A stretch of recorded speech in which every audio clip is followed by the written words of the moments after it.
Patrick Engwa, a master trainer with TTP Cameroon.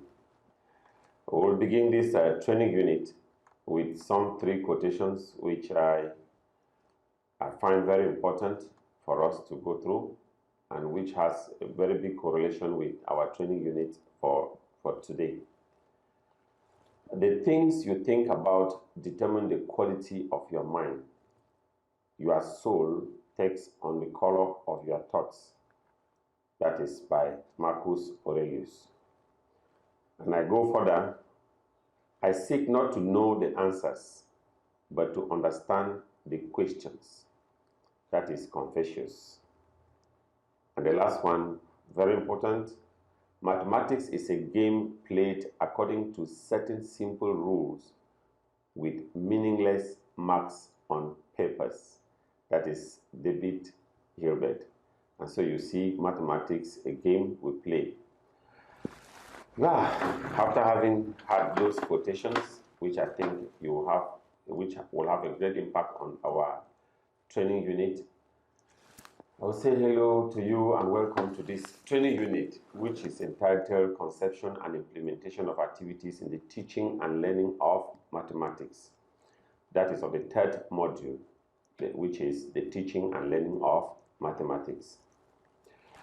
Well, the way some of us find it easy to teach mathematics lessons is to go to the board and solve as many mathematics problems as possible without asking questions to the students, nor soliciting their contributions. We assume they understand everything about everything just like us, just like we do. Yes, with this method, the program finishes quickly. We have less pressure, and what is sure, without doing any magic, is that the results will be catastrophic, definitely. Your mathematics lessons will be very little appreciated and even hated, and the good results so hoped by every teacher will not be there, of course, because what pleases every good teacher is the results of the students is teaching. And then you understand some of your students will even detest seeing you, and some will stay away from your lessons because of the way you teach or we teach. Have you ever seen a child who starts kindergarten? If you have seen a child like the first day going for kindergarten, yes, of course.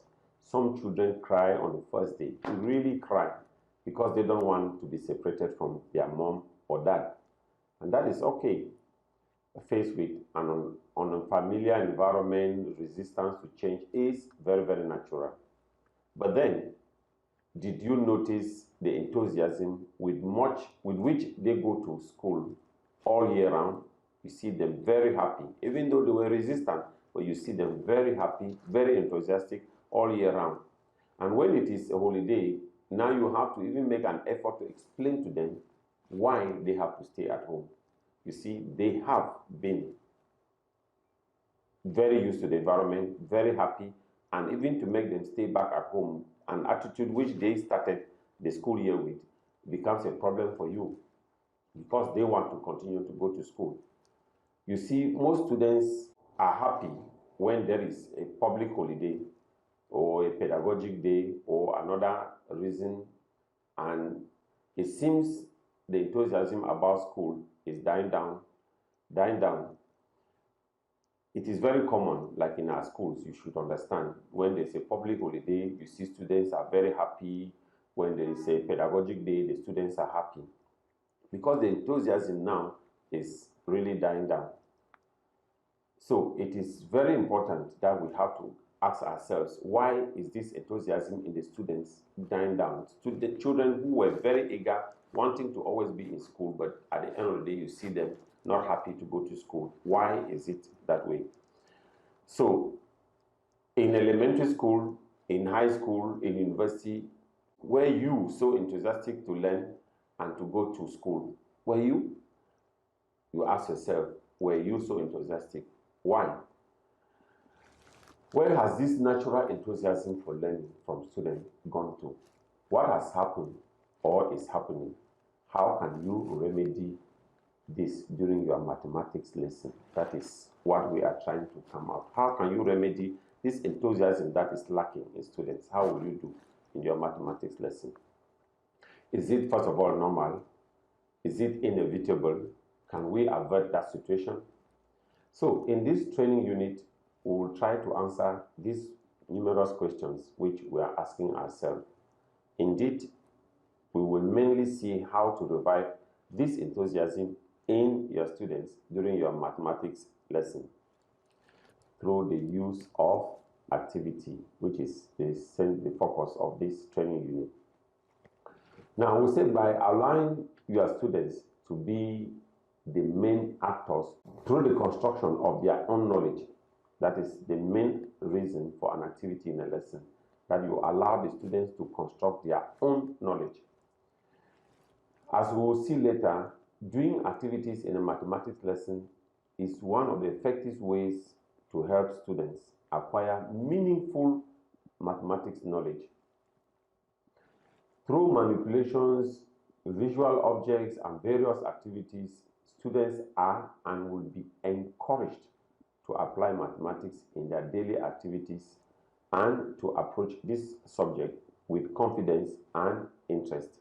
So you see, it will not just be an aspect of manipulating figures, adding, subtracting, but interacting that with an activity which is linked to their environment. And they will now see the need that this mathematics is a tool for them to manage their problems in the environment. When the lesson is based on an activity, students participate actively while the teacher acts just as a facilitator. So you will not be at the center of that lesson. The students will be at the center. The teacher is just there as a facilitator. You conceive the activity, and the students are those to manipulate, and you now assist them to come out with it. This is why at the end of this training unit, you should be able to incorporate activities. And when we talk about activities, there are hands-on activities, there are hearts-on activities, there are minds-on activities. We will come in the course of this training unit to talk about the various types of activities in the teaching and learning of mathematics. One of the things that is very important in this training unit is the idea that the teachers are supposed to improvise and use locally available resources in an activity during a mathematics lesson.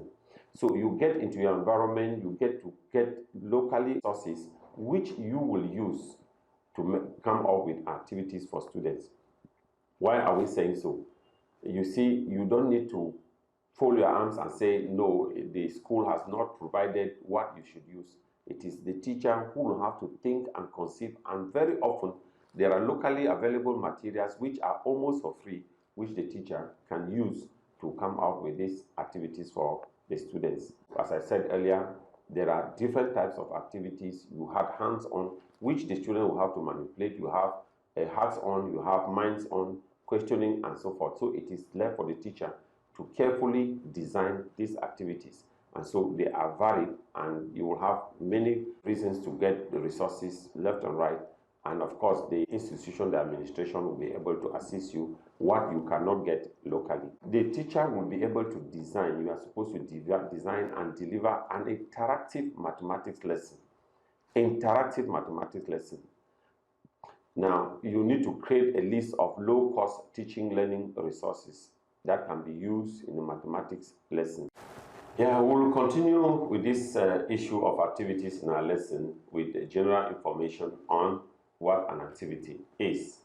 So we'll begin with asking some few questions. What is an activity?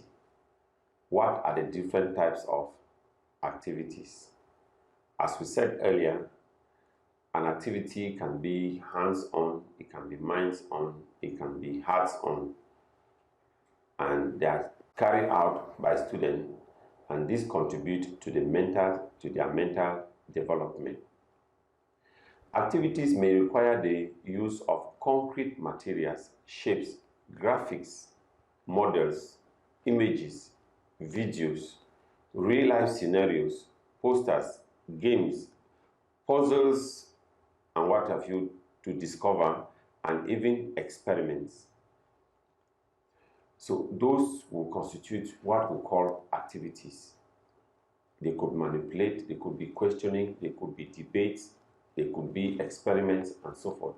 So that will constitute an activity. The approach of including activities in the teaching and learning of mathematics plays an important role in the process of learning and teaching. Very important role.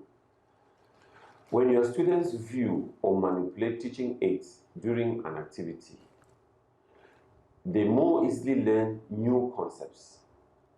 With well-prepared activities using locally available materials and supports, learners acquire and appropriate new knowledge. When I talk about well-prepared, that is where the teacher actually comes in. You are the one to select the activity, prepare the activity so that it goes in line with the concept which you want to pass across to the students. So it is the duty of the teacher now to carefully select an activity and organize it and know how to relate that activity or bridge that activity to the concept which he or she is about to let the learners get for that lesson. They also discover in a very hands-on way connections between maths and real-life situations. Anything that turns learning maths into a game. So you see, activities at one moment will help the students.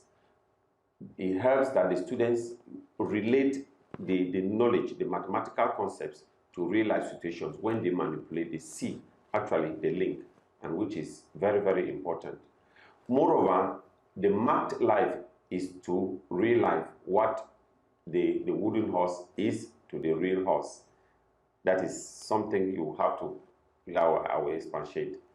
You can learn a lot from a wooden horse, but you can just as easily ride directly on a real horse. So once you manipulate something and you can do it, it means you can transform it now into the real life situation. So when it works here, when you are manipulating and it works, it means it will equally work when it comes to real life. So that is what we're talking about, the wooden horse in this situation. Now, this is valid for all types of learning because our brain often knows how to manipulate a rule before it can express it. The brain must, first of all, know how to do it before it will express it. And so that is the purpose of an activity. This is why a child will speak his mother tongue correctly before learning grammar. Yes, he will now be correlating with what the child knows in the grammar he's learning. He already knows how to reason before learning to reason. You see, you know how to reason before you learn how to reason. He knows how to count objects before knowing addition, subtraction, or multiplication, division, and the rest. If you cannot count, then you cannot do all those operations. He knows how to draw geometric shapes before being able to name them. If you cannot draw a shape, then you will not be able to name them or know their properties. So those are a few things we think that activities are actually very important in our mathematics lessons. Now, we might be able to ask the question, why do we need to design and use activities in our mathematics lesson? As a mathematics teacher, you often ask yourself the following questions. Why do my students not understand and remember what I asked them? And how do I imagine it? You get a little bit worried because they do not understand, they fail in your test. The answer is quite simple. To learn, you need fun. That is, you need fun. When we take off fun from our lessons, it becomes abstract, and that keeps away the students and they don't even want to follow up the lesson.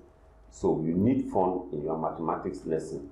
As we have seen through learning theories, the learner is not a vessel that we fill, but a fire that we light.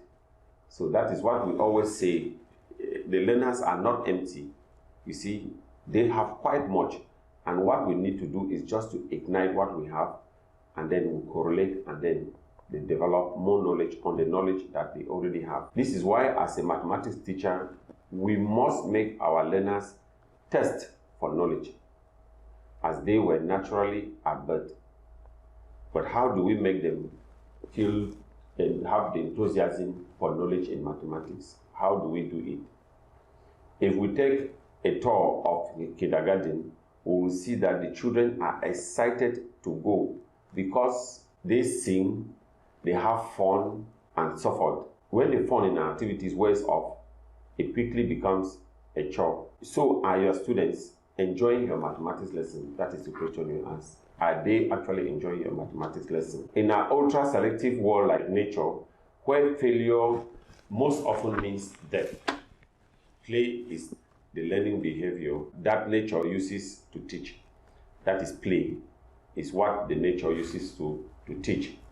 This is why dogs, cats, lions, monkeys, and even men play, because you must play. Indeed, in mammals, the more an animal plays, the more intelligent it is. Maybe you will be getting that, but that is proven true, that the more the animals play, the more intelligent they are. Because the game creates a coupling between the individual and the correction. There is a coupling there between the individual and the correction. However, to learn, you have to be corrected a lot. One of the great strengths of the game is that the correction becomes a pleasure or a challenge. So therefore, if you want to kill the learning ability of your students, you have to discuss them with correction, which is what the school in general often does. That is like pouring like correction to them. This is because fulfillment is not the priority of our teaching. If fulfillment was it, then we will not be having the results the way we have. And pleasure is anti-professional. You see, when children are in a very happy mode, when you see students very elated, it is like the teacher is not doing the job professionally. But on the other hand, when you keep them in that play mode, keep them in that relaxed mode, they will learn better. And when they are carrying out the activities, you see them very excited, and that is when they learn very much more than putting them in a very strict type situation, which you keep on dictating, no noise, nothing, and so forth.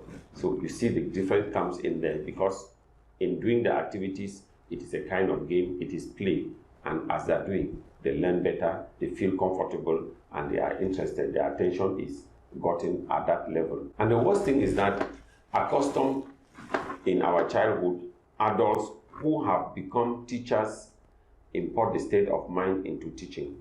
The idea is buried in our collective unconscious that learning mathematics will necessarily be painful. So we kind of develop a situation where we make the learners kind of have pain in learning, which is not very important. But nothing is further from the truth. Working hard for something you love is called passion. If you work hard for something you love, that is passion.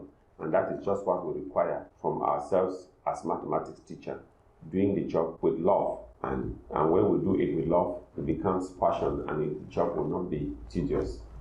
Besides, I will quote it, I have learned that people will forget what you said. People will forget what you did, but people will never forget how you made them feel. That is a quotation with Maya Angelou.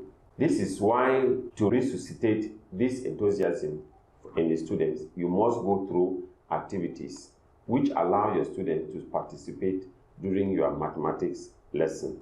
Yeah, we have been talking about the activities and creating activities for teachers. But we equally will want to acknowledge that there are certain things that can prevent the teacher from carrying out this very lofty idea, carrying activities in the lesson. So what can prevent the design and use of activities in our lesson? What are those things that can prevent us from? Now that we have introduced the need for using activities in your mathematics lessons, okay, let's take a look at the reasons why you as a mathematics teacher may not include them in your lesson. You may ask the question, why carry out such a survey, would you say? Why? We have already emphasized in the previous training unit the importance of knowing your students and the environment in which your students evolve. It is also important to know yourself, as we have already pointed out, including the reasons that may lead you not to do an activity, so that you can create strategies to overcome the difficulties or limitations. We can summarize this need with the following quote from a Chinese philosopher, Sun Tzu. If you know the enemy and know yourself, you need not fear the result of 100 battles. If you know yourself, but not the enemy, for every victory gained, you will also suffer a defeat. But if you know neither the enemy nor yourself, you will succumb in every battle. So not knowing the enemy, not knowing yourself, means it's already a failure on your part. So it's good to know your students, know yourself for effective teaching and learning. As we said, several factors can prevent the design and use of teaching and learning activities. The relative difficulty of their design, we must admit, sometimes to design an activity that will convey the concept you want could be difficult. But what do we do about that? It is the determination. We would like to stress to the relative nature of this factor, relative. Indeed, as you know, there is no one among us who is born with the ability to move, who has learned to move without falling, or learn to count without making mistakes, and so forth.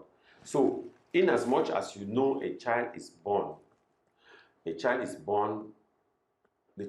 does not know how to walk. No child was born and the child knew how to walk at the beginning.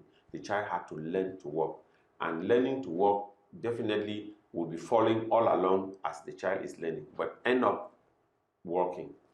And so you cannot say you could count without making mistakes. You see, when you are teaching a child how to count, the child will count 1, 2, 3, 4, at one time 1, 2, 3, 6.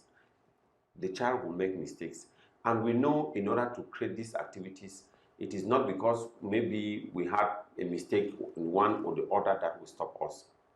We just have to be determined. We just have to have it in mind that it's a process, because it is not just automatic that as we are saying like this, your activities will be so perfect. It's a process we keep on, and with the collaboration with teachers, which we are having them in clusters, we'll be able to overcome this challenge. So it is just a matter to get in, and with the help of other colleagues, I think it will not be a difficulty.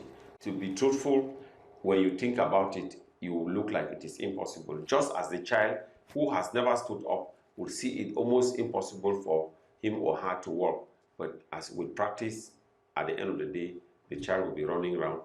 We practice, at the end of the day, we'll be having very, very wonderful activities in our lesson. Therefore, it is possible to find the activity difficult at first. However, rest assured, with practice, it becomes quite easy. With practice, it becomes so easy. Much like the relationship between the mouth and the hand. Sometimes you imagine you start and with time it moves. Even in total darkness, the hand always knows where the mouth is. And so with time, you will just be behaving like the hand and the mouth in creating your activity. A relative difficulty in carrying out the activity. Indeed, as for the previous factor, we also underline the relative character of this factor. As we have just pointed out to you, it is by forging you will become the blacksmith, by forging. Besides, it always seems impossible until we do it. It looks impossible sometimes until we do it. Then we now understand it was not an impossibility. So it is just a matter of us to forge it, and we realize that creating these activities for our lessons is not an impossibility. A relatively waste of time in design and in driving. That is one of the problems that we think, that it is waste of time. This factor seems to make sense when we look at it at the beginning. It seems to make sense. Indeed, if you are not used to preparing and carrying out activities with your students, you will look like it takes all your time and you will not be able to cover up your syllabus. You agree with me that at the beginning, you will not find it easy. Not easy to achieve, as we have already pointed out. And this lack of ease will necessarily have a temporal cost, which is difficult to assess. However, imagine a child, your child, the child of a family member or acquaintance, learning to drink a porridge with a spoon for the first time. He will find it a waste of time due to the lack of convenience. However, with time and mastery, the spoon will become like a continuation of his hand, and to the point where he no longer thinks about how to use it. That's just the way we think that if you get into activity, you'll get to know it. The beginning will just be difficult, but at the end of the day, it will be so wonderful and you will be always comfortable and might not be able to quit it. We want to talk about this issue of activities. Looking at it honestly at the beginning is difficult. It is just like when somebody has not had an Android phone and the person will say, what am I doing with an Android phone? If I can receive my call, I can make my call. What is it? Android. But believe me, once the person gets into using the Android phone and gets to know how to use it, it will comes like something he has to pray over to be able to quit and even how to do other things. So as I'm saying, if you have a mastery of having an activity in your lesson, it will be so wonderful for you and you always be very, very interested because you will see how enthusiastic your students are in your lessons. And you will enjoy your lessons and enjoy your profession and you love it. And of course, you will be so passionate about it.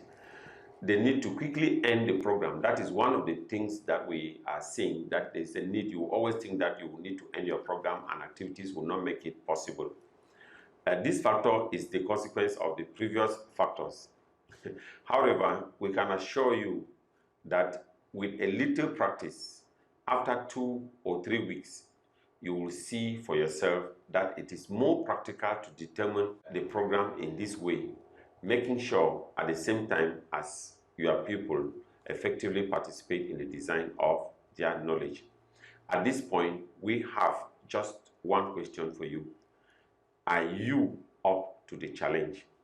Now, one of the things I want to talk about this issue of an activity and a program. At the beginning, as we said, you might have some challenges and you think that it takes time. But I want to bet you with an activity, and if once you become very used to it, you will take far less time in covering your program that you were without the activity. Activities, once you master it, will enable you gain more time and not the contrary, as we will have immediately one would think about it. Because one would think about activity, would think like it will take so much time. When will I take time to do this? But with time, with practice, you will realize it will take really a lesser time to cover up your program. The laziness of the teacher, that's another factor. This last factor has to do with your willpower and conscientiousness as a mathematics teacher. Do you really want your students to be successful in mathematics? If your answer to this is yes, then you know what you have to do. Show your student, and especially yourself, how to exceed your limits. That is, exceeding your limits using the activities. Because you need to actually come out of yourself and want to do the activities. Are you going to challenge yourself that you will take on activities in your lessons? Are you? That is the question we ask ourselves. Now, having talked of activities and implementation in our lessons, we might need to ask another question. What is the role of the teacher while implementing activities in a mathematics lesson? While implementing an activity in a mathematics lesson, you should act as a facilitator to motivate students and make the connection between learning goals, students' performance, and success. You see, at this point, something very important with an activity, you act as a facilitator. Now, you guide them so that they will bridge the activity with the learning concept, because there should be a bridge. An activity should not just be only for fun without having to link that fun to a concept in the mathematics. That is where the bottom line is done. There is an activity which is like fun, but at the end of the day, that fun concludes a concept which you want to pass on in your lesson. So that is the role of the teacher.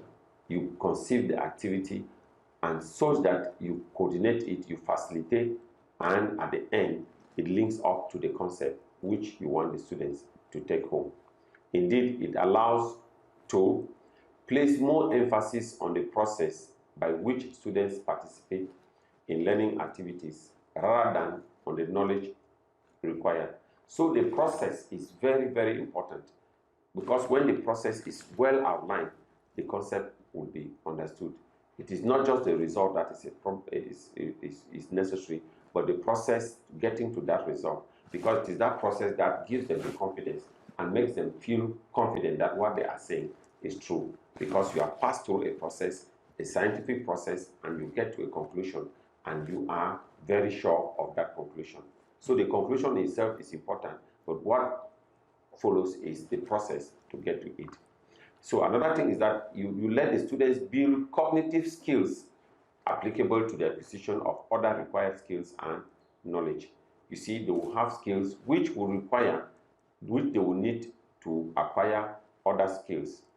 And as a consequence, your students will be happy to have accomplished the task on their own. You will imagine that a task is given and they do it on their own. Everybody will always be happy because they are successful. And so the students will be happy because they have carried out the task and they have come out with a very important result. Your students identify problems and difficult aspects in their learning of the materials and feel free to ask you questions. In which respect, you are, as a teacher, you are supposed to make it such that the students feel very, very free to ask you questions. As in a very normal class, there's no taboo question for students to ask. And of course, the behavior of the teacher is very important to encourage them to always ask questions. It is your behavior that will make them shun down not to ask questions, and it's your behavior that will encourage them to know that they can ask questions anytime, anyhow, and it is not a problem. Your students will be more enthusiastic and more motivated to do mathematics if that is done. Having gotten all of that, now the question is, how do we design an activity for teaching and learning of mathematics? In order to design an activity for teaching and learning of mathematics, the following tasks are required at each phase of preparing and conducting a lesson. Task during the planning phase. During the planning phase, you should, amongst other things, consider the background of the learners. You need to consider their background. You need to consider their needs, their challenges, interests, and culture, the environment and experiences of your students. Now, you need to know where you are carrying out the lesson. Where are the students? You don't need to carry out an activity and you are talking about something the students have never seen before. You will not need to let them carry an activity on something that is abstract to them. You need to know about their culture, you need to know about their environment, and that will help you to situate the kind of activity you carry out with the students. That is very, very important. And of course, you need to prepare the appropriate and adequate materials and support. Those are the things you need. There is a concept you want to pass. What are the materials you need? You actually need to have them ready. You have to plan the course so as to involve your learners in meaningful, relevant, and participatory tasks. You see, when you plan, be such that there are tasks that they have to, very specific tasks that they have to carry out. So once they know the task, once they are able to get the task, they should be able to move on. And you, as a teacher, you just move as a facilitator and guide them to carry on the task which you have asked them. You have to ensure that the work plan is appropriate and realistic in relation to the course content and the skills, abilities, and interests of the students, as well as the duration of the course. Now, if you will not have a lesson that is 15 minutes and you plan an activity that will take maybe an hour, that will not be very meaningful. It should be relevant. And as I said earlier, when you plan an activity and after the activity there's no correlation between the activity and the concept, then it is a waste of time. So the activity should be relevant such that at the end, the conclusion, what they get will be coming out with the concepts of that particular lesson which you want to teach. Now, the task during the introductory phase, there is an introductory phase, and what are the tasks you need to? Your course or lesson introduction should be able to encourage your students to take an interest in them, to arouse and sustain their interest and curiosity. You have to arouse their curiosity, and it should be such that you have to sustain that curiosity during that activity. It should not go up and then it dies down. This is why, as a mathematics teacher, you should, the first thing, involve all your students in the appropriate learning activities. So if all of them are involved, there will be nobody who is distracting. You have to do everything such that everybody is involved. You have to use appropriate and affordable support materials for teaching and demonstration. It should be affordable. If you want the learners to come with some materials, let it be material that all of them can afford. You should not just say something, only some students will come with those materials, and then you start working now only with those who have it. It should be what is affordable to everybody, so that everybody takes part in it. And then you have to try and practice the use of support materials before class to ensure that it meets with the purpose and objectives of the class. Now, at this point, I want to emphasize on this. Usually, we talk of assay PDSI lessons. Now, the PDSI means you have to plan, you have to do, which means you carry out the activity, and then you see and you improve. Because you should not take an activity in class and then the outcome becomes embarrassing and you become really embarrassed with your students. You have, for every activity, you are supposed to plan it. You are supposed to carry out the activity. You see it, and then you improve on it. Then you take it now to your classroom, which means you are aware. You are aware of the process and the conclusion and the outcome of it before you take it onto your classroom. Otherwise, it will really be a kind of a terrible situation. This is because, as somebody Confucius will say it, I hear and I forget, I see and I remember, I do and I understand. So you first of all have to carry out that activity yourself. You have to give unambiguous instructions, clearly written on an activity sheet to be given to each group of students, or to be projected, if possible, either to each group or to individuals. It all depends on the nature of the activity. It has to be very, very precise. The plan seating arrangements to allow students to work in groups, pairs, or individually. You have to plan that in your mind once you are carrying an activity. How is it going to be? Is it group work? Will they have to sit together? Or how is it like? So you have to do it and have to know how you are going to organize your class to carry out that particular activity. Because an activity could be group work, big groups, it could be on their various benches, those on the bench can form a group, or it could be individual work. It all depends on the activity. It must not be group. And so you have to have it planned, and you know that if it is grouping, you already know how to group the students. maybe taking into consideration inclusion and so forth. You might know some students who are really, really sharp, so you know how to mix up the groups and make them work together. So all of that you have in mind once you are planning your activities.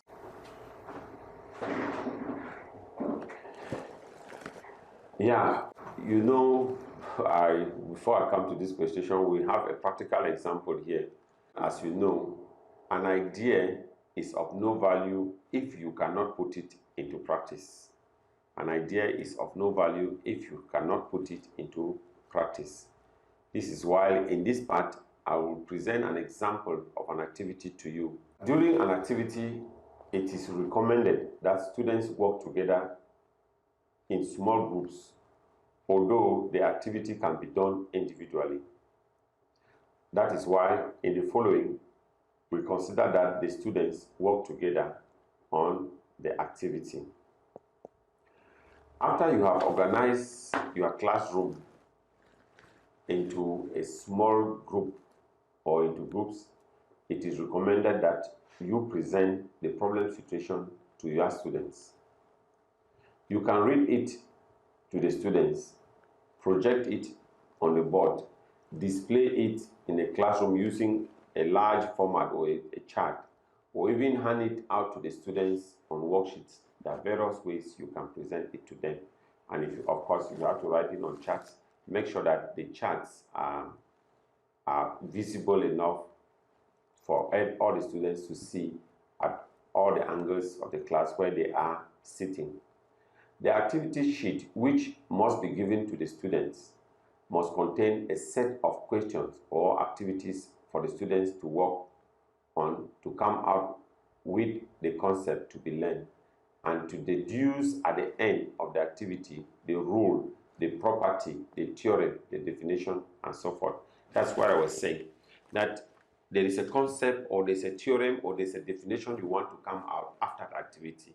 You should conceive it such that at the end of that activity, the students will be able to come out with that theorem, with that definition as their conclusion.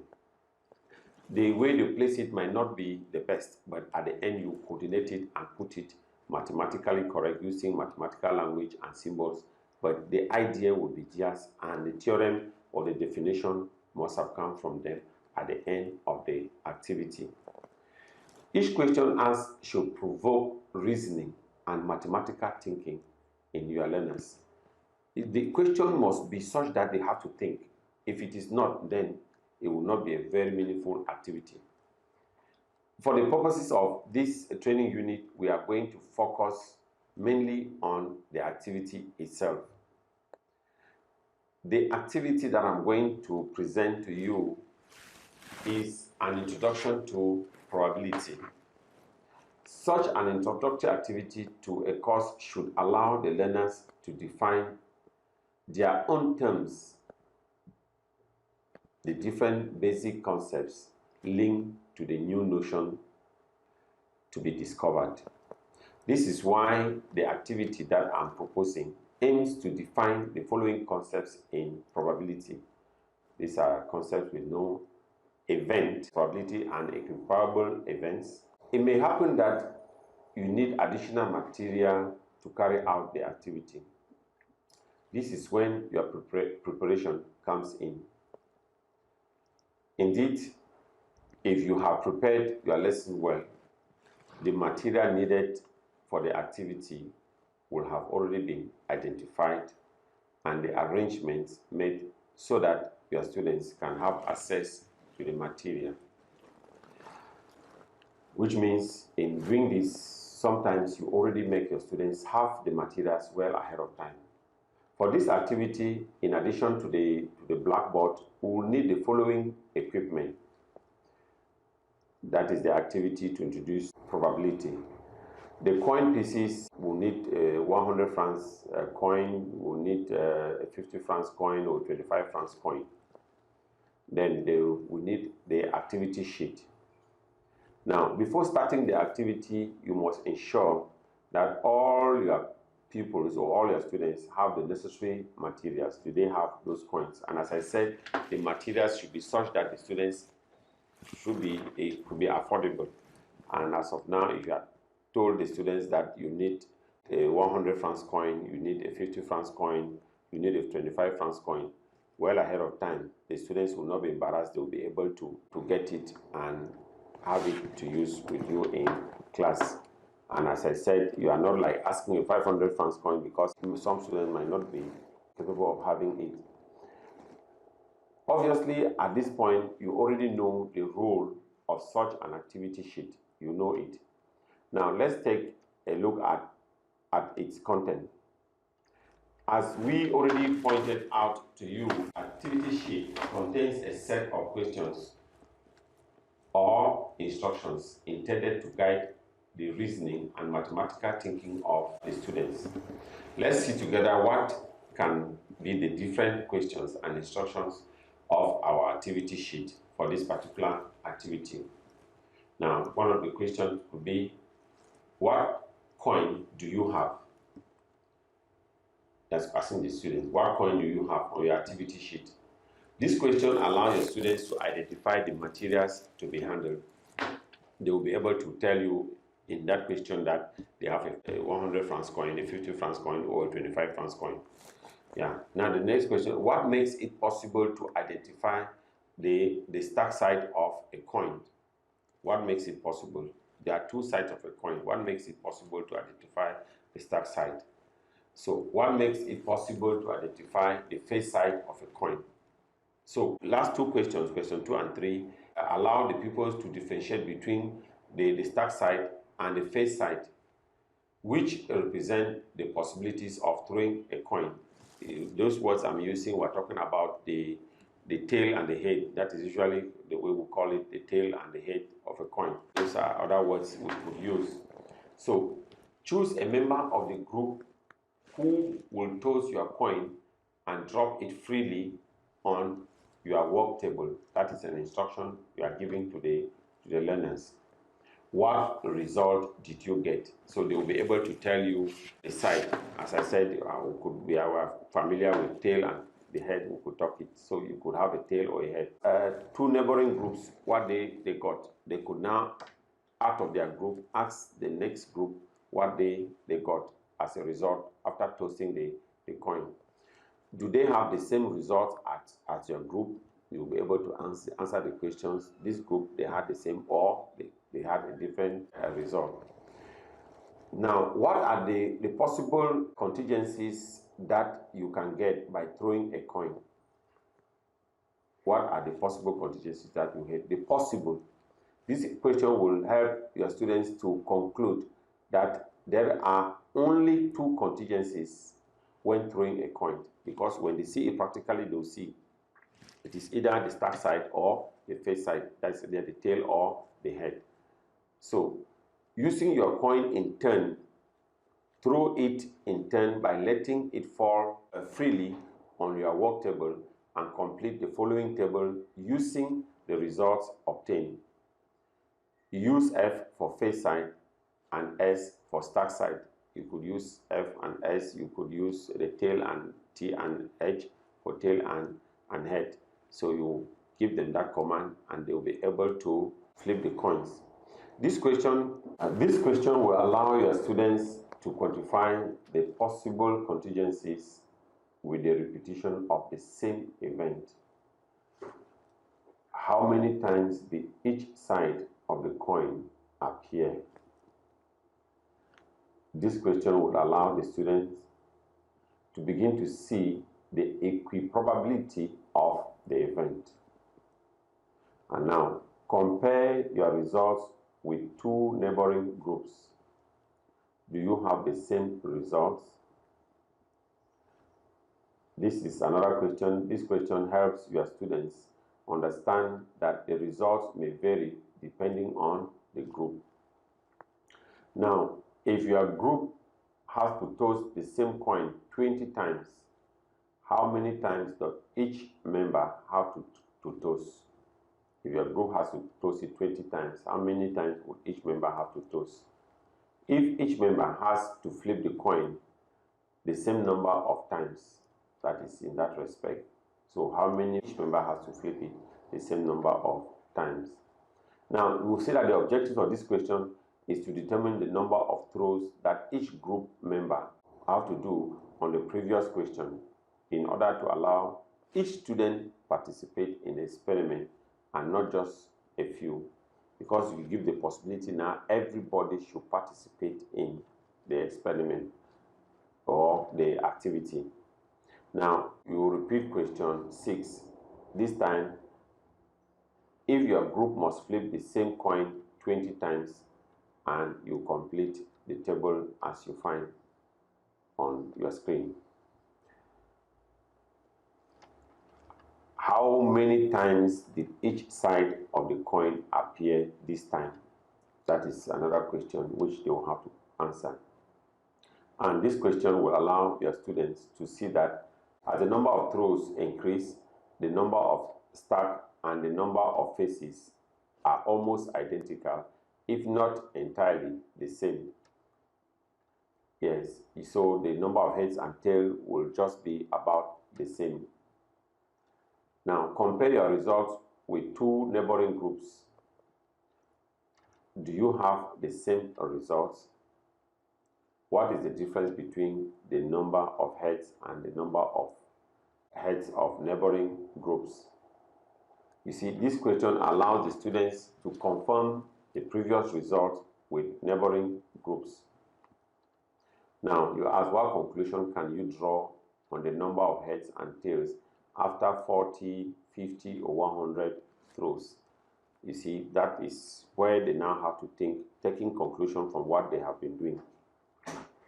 Yeah, now you can ask a question, what can you say about the odds of an event when the odds of getting every possible outcome are the same? In conclusion, we'll say mathematics isn't all about calculations, manipulating numbers, and solving equations. Your learners should be able to manipulate teaching objects, play games, and watch mathematics videos. This will help them make connections between classroom practices and real life. There are many and varied resources available that can help you create supportive learning environments for your students. We have resources such as games, videos, pictures, photos, handy ICT aid, textbooks, activity sheets, and you name the rest. This can be used to support teaching and learning. You need to familiarize yourself with the participatory teaching techniques and use inexpensive teaching resources to enable your students to model or demonstrate presentations, ideas, and concepts. This will also allow your students to develop their understanding of mathematics and their critical thinking. However, the effective selection and use of any resource and activity will depend on the nature of the subject, theme, or course to be taught, the class, understanding, creativity, and sacrifice shown by the teachers. Yeah, this famous quotation, as you know, coming together is the beginning, staying together is progress, and working together is success, by Henry Ford. Don't forget to share your ideas and questions in the forum. You can also get to the TTP COP, Community of Practice platform, using the following website, which is provided to you on your screen, in order to discuss with the members of your clusters on difficulties you may have or share your experiences. We say alone we go faster, and together we'll always go further. I want to say see you in our next training unit. Thank you.